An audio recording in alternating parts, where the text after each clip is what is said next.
What is going on, guys? Thank you so much for coming back to Cobra TV, and this is going to be a video about the patch notes for 1.37 that just got uploaded today. In the background, I had this video where I was just exploring some awesome oceans, you know, in creative mode. So that's one of the things, you know, I've never really done is go in creative mode and go all the way down to the oceans where you don't have to worry about oxygen levels and explore, and it was a really fun time. But instead, I'm going to throw the 1.37 patch notes on top of the ocean footage.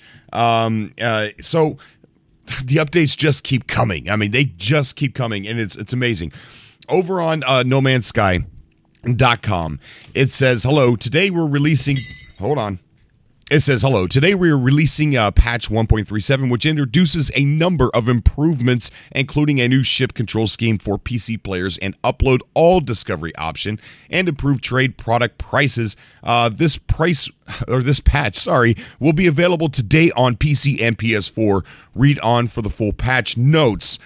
Sorry for my, scruffiness in my voice. I've got a bit of a cold. So it says PC control scheme. Now, this doesn't affect me, but I know it affects a lot of people. I can't play on my PC because it's broke, but it says in this patch, we've added a new tethered ship control scheme for PC, mouse, and keyboard players. This option can be toggled and changes ship controls to be cursor-based, meaning you'll be able to direct your ship easily using your mouse. In addition, ooh, that is great. That is a good idea. PC, mouse, and keyboard players can now look around the ship's cockpit and holding the Alt key. This new option will be active by default and can be toggled back to the original control scheme via the General Options menu.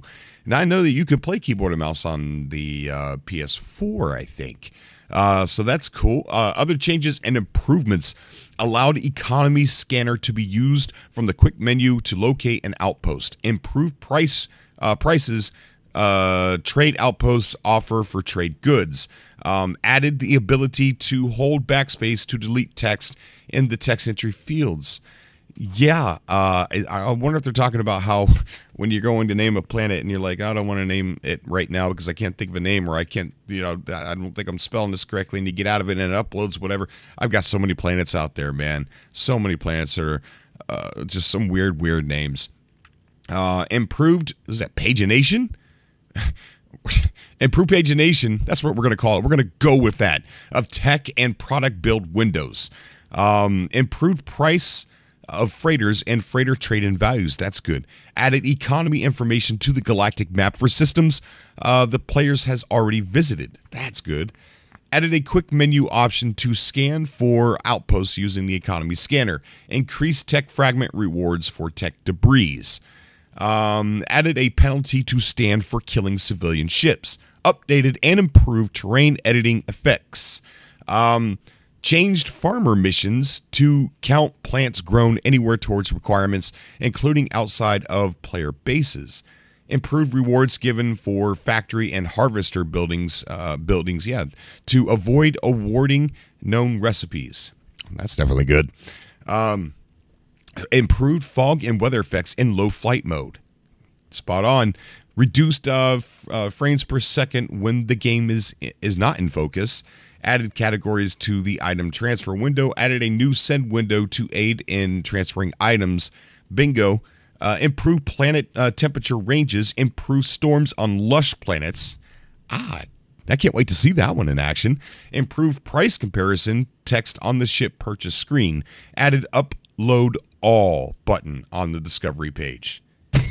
That is amazing. I want that. I mean, how many times have we sat there and, you know, you're exploring, you're having fun, you forget, oh man, I've been to 3 systems and I've scanned this and I scanned that and I discovered this, and you can sit there in your screen before you turn it off or whatever, and your upload discovery. So that is definitely a good feature. Improved trade product pricing, improved price modifiers for different economy types. And then they fixed a whole lot of bugs, a lot of issues that I've seen a lot of people talking about. So players who find themselves a long way away from their mission destination can now use the log to reset the mission. The mission log will highlight missions and destinations over several thousand light years away from the red icon. Holding R3 or the middle mouse button over this icon will reset the mission to the most recent safe stage, allowing progress to continue. That's good. That's good. That's real good. Fixed an issue with some players where some players did not receive all the portal glyphs. If you experience this issue, the next time you find a portal glyph, those that were previously missed should be restored. Restored missing Atlas Seed blueprints to affected players.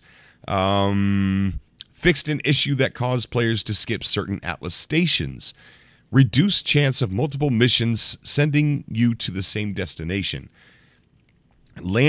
Fixed landing of S-class ships. I haven't had an S-class ship yet, so yeah, I don't know. I'm too much of a goofy fool, No Man's Sky. Fixed an issue in displaying temperature modifiers on hot planets. Fixed an issue with particular factory raid missions which would prevent completion. Fixed failed timed missions remaining on the mission board indefinitely. Fixed issue where certain missions were or would incorrectly show markers in the galactic map. Fixed issue where planters on a player's freighter would break whenever the freighter was moved. Never experienced that. Fixed an exploit with teleporting between systems to trade. Prevented gas harvesters being constructed on planets with no atmosphere to harvest. Fixed number of visibility when moving inventory items. Fixed an issue where player could not build item stacks in creative mode. Fixed issue where the economy description on the galactic map had unstable text. Fixed issue where the units would function incorrectly for players with more than the maximum amount.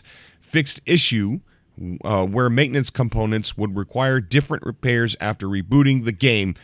Fixed an issue where delivery missions were occasionally falling to register as complete. Prevented bounty missions failing if you choose not to attempt them immediately. Yeah, that would be me. Prevented terrain editing effects showing while you are in your vehicle. Oh, I see. I have seen some amazing terrain modifications. Someone made a whole town of ruins, and that is just freaking amazing. You know, I was actually thinking about making my own base with the terrain tool, and then putting my save point inside and saying that's my base. I mean, why not? What's the big difference? I don't see any difference. Yeah, I think I'm gonna do that. Let me know if anybody else has done that. Made a base out of the terrain modulator or terrain whatever. I'm gonna call it the terrain modulator, and put the save point inside because that's a great idea. That's a great idea. Okay, so those are the bug fixes and some of the improvements. So the updates, they keep coming. Atlas passes should be here at any given moment. And I cannot wait to see what they are used for. I still have no idea. Also, the website, the etarkforums.com or whatever it's called, has officially changed over to Atlas. It's been redesigned. It's been redone and everything. And I don't think a whole lot of new categories. If there's not much new except for the look and feel and the name. I don't even know if they changed the domain name yet. Let me check here real quick. But that's changed. And that, to me, is an indicator that the Atlas passes are coming, because it's always been a theory of mine that the Atlas passes are going to have something to do with the eTark forums. Let me bring it here. Bring it up here. See, eTark. So it looks as if, yep, it's completely changed. Forums.atlas-65.com. So that is formerly known as etarkforums.com. And no, it's got things on here like No Man's Sky general discussion, knowledge center, technical support, community puzzles, off-topic archive, and then everybody else's stuff on the other side. Forms, new design, technical support. All right, so yeah, I think the Atlas passes are going to have something to do. The Atlas level passes, level 4 passes, are going to have something to do with here. Maybe the ARG is going to kickstart back up again. Emily said she'd be back. and there's still some packages missing. We didn't get all 16 packages. A lot of moderators out there from Reddit, they're scratching their head, like, hey, they asked me for my address. Why? I didn't get anything. So I really think that shortly ahead of time that typically their updates, what is it, like 4 months, 5 months, 4 months, every 4 months. I'm not saying they have a schedule. I'm not saying that's set in stone, but what I am saying is that that seems like their typical work time to getting something ready. And who knows, maybe they have that as their schedule. I don't know, but maybe they're waiting till a little bit closer to that to send out these Atlas passes and kickstart the ARG all over again, which would be very, very interesting. It's not over. One of my subscribers, I think his name is Harris, went to Allison Smith in Canada, knocked on the door and went right in and was taking pictures with Bob, who people call Kylo Bob. Oh, I love the internet. And, he kept asking questions about the future of the ARG, and they could not answer. They would not answer. They were so evasive, and he left out of there knowing deep inside his gut that the ARG is definitely not over because of how they could not answer any questions about what's ahead for them as a company as far as the ARG. No questions. They did answer some questions about the past, but they could not answer what was ahead. So that's interesting, very interesting. I have a feeling that the ARG is going to pick up a new ARG or the continuation in a new form of Waking Titan, which named something different, is going to start up again. Okay, so we're going to start doing a podcast once a month. I mean, oh my goodness, once a month. I mean, once a week. This is something additional. We're going to go down to Revenge of the Survivor being once a week, so that way we can write better scripts and produce better content for Revenge of the Survivor and have a better story, more engaging story. So that's going to be once a week. But the podcast that we're going to do is not going to stop the subcast. I know I missed subcast last week because I had to go to work. But the podcast we're going to be doing is going to be about an hour long podcast, and it's going to have developer interviews in it. It's going to have we got Rayrod. You guys know who Rayrod is, right? He does all the No Man's Sky mods. Everybody, Rayrod mods, man. He's coming on the show. I cannot wait to talk to him about all the mods he's making that you guys are playing. So he's coming on. We're going to talk to him. That's going to be on the first podcast, I believe. We also have another developer we're going to be interviewing about a cool game that he's making. It's just a novelty game. It's a retro game.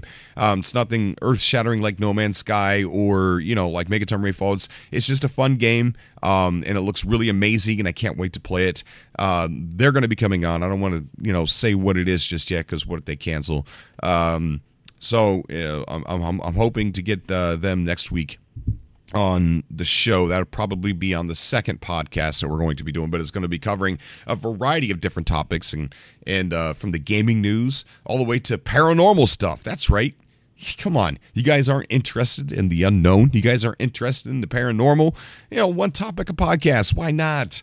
It's amazing to talk about stuff like that and the what ifs and then I'm going to take this hour-long podcast. I'm going to cut it up into little clips after it's already been uploaded, and the interesting stuff I'm going to upload as small, short, videos, podcast clips for those people that don't get a chance to, see these the long podcasts. They don't want to sit through an hour, or they don't have time or anything like that. But to mention that, I'm also going to be making an audio file for every podcast.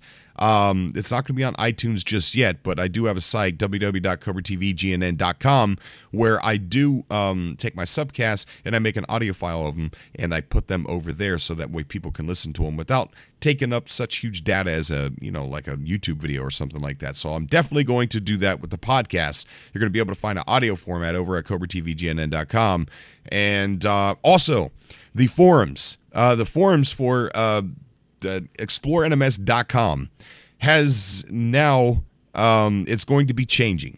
It's no longer going to be just No Man's Sky focused 100%. There is going to be major places in the site, in the forum, that you can gather for No Man's Sky, but it's going to be about all games, mostly indie games, the wild indie games that stick out, the experimental, the dreamer games.